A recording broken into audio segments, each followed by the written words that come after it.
Hello everyone, I am Dr. Sandeepa Biswas and you are watching my channel Econs on Earth. In this video, I am going to talk about the impacts of Covid-19 second wave on the Indian economy. And the information I have gathered, I hope will be beneficial for you. So without any delay, I am going to start this video. And yes, if you have not subscribed my channel yet, please do it and press the bell icon. In an article, K.V. Subramanian, the Chief Economic Advisor, said that the economic impact of COVID-19 second wave will not be so severe as compared to the last year. He said, he gave the argument behind his statement that people, the government and the doctors have much more information about the virus, how to handle it. And the second thing is that the central government has not opted for the nationwide lockdown. Rather, the government said that it should be on the states whether to impose lockdowns or not based on the regional conditions. So the impact will not be so severe. And he also said that the public sector banks are now in a much more better condition to tackle the problem. Unemployment is one of the biggest problem of corona, and it touched 23% last year during the lockdowns. But when the situation relaxed last year, up to 2021 February, it came down to 6 to 7%. But again this year, when the second wave came, it began to increase and it reached a nationwide average of 8 to 9%. And the situation in urban areas is more worrisome, because the unemployment rate in the urban area is around 10%, while it is in rural areas is somewhat less. The average railway freight volume, which is an important indicator of demand, nationwide demand or the aggregate demand, has come down to 11%. Over 30% of the industrial goods are transported through trains. So railway freight volume is a very, very important indicator of the overall economic activity. Besides the trains, the transportation of the goods through roadways has also dropped. The average number of daily e-way bills generated in April was 20 lakh in 2021 as compared to the 23 lakh in March 2021. As per Apple's driving index, Indian mass commuted far lesser in April as compared to the previous months. It is calculated on the basis of the numbers of requests made on Apple Maps for directions. Nomura's India's Business Resumption Index is also showing that the business volume in India has been reduced. The index takes into account parameters such as Google mobility indices, Apple's driving mobility data, power demand in India, and the labor force participation rate.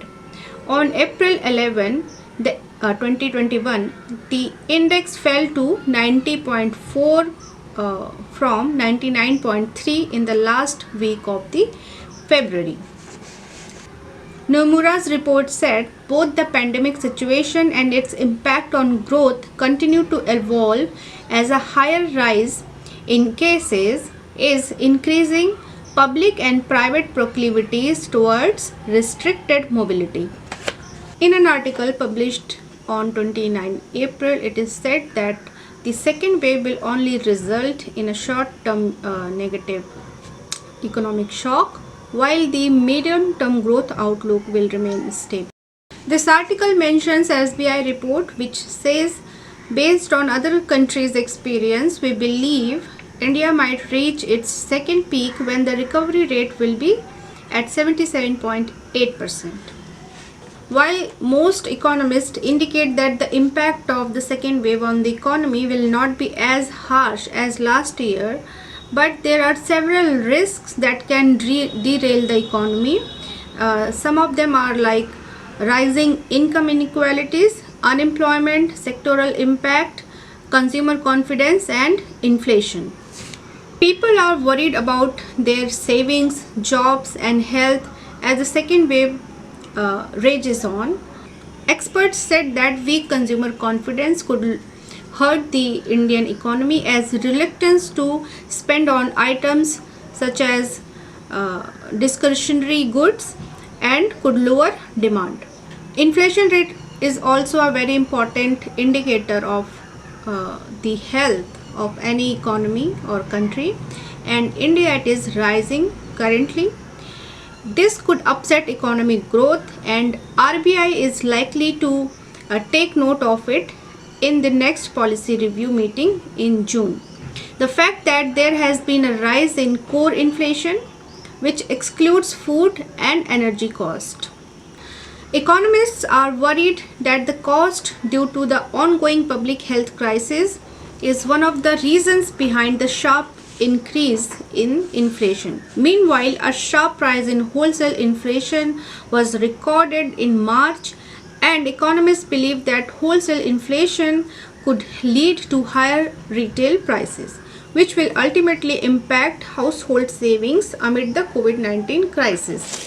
In March, the retail inflation was 5.52%, highest in 4 months, and the wholesale inflation touched 7.39%, highest in the 8 years.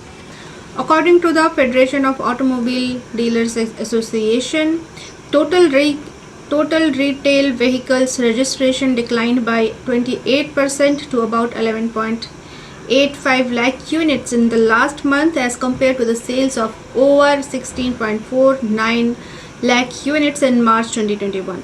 As per the data released by the industry body, retail sales of passenger vehicles declined by 25.33% month on month to over 2.7 lakh units, while two-wheeler sales fell to 27.63% to about 11.9 lakh units. The article says that the recovery for the sector was expected to take longer compared to the recovery while followed the first wave, because the second wave has not only hit the urban market but also the rural market. Here in this article, the rating agency Crisil said as the economic risk of the second wave escalates, India's growth this year could slip to 8.2% if COVID-19 cases continue to rise till the end of June. While the economy was expected to return to pre-pandemic levels by September, Crisil now expects the catch-up to be pushed beyond the September quarter in both the moderate and severe scenarios. Though the lockdowns are less restrictive than last year, the agency pointed out that they are expanding. The case loads are spreading to the rural areas. Industrial output was low by minus 3.6%, a 6-month low. Aviation sector has also suffered. Definitely, there was a drop of 20 to 50% in the bookings. A large part of informal sector jobs has been lost. Entertainment sector has its lowest level because no cinema and film has been produced. Faster vaccination is cheaper than complete lockdowns. The cost of vaccination is 0.1% of GDP, while the cost of lockdown is 0.7% of the GDP. Apart from all these negative and worrisome indicators, we are hoping to have a good monsoon this year, and we know the correlationship between the agriculture and the other sectors of the economy. Definitely we will have a good agricultural produce this year, and its positive impacts on the industrial and the service sector. So this was the facts and the information for this video. I hope you liked it, and if you liked my video, please give it a thumbs up and press the bell icon. Thank you so much for watching it. Stay safe, stay healthy, and be happy.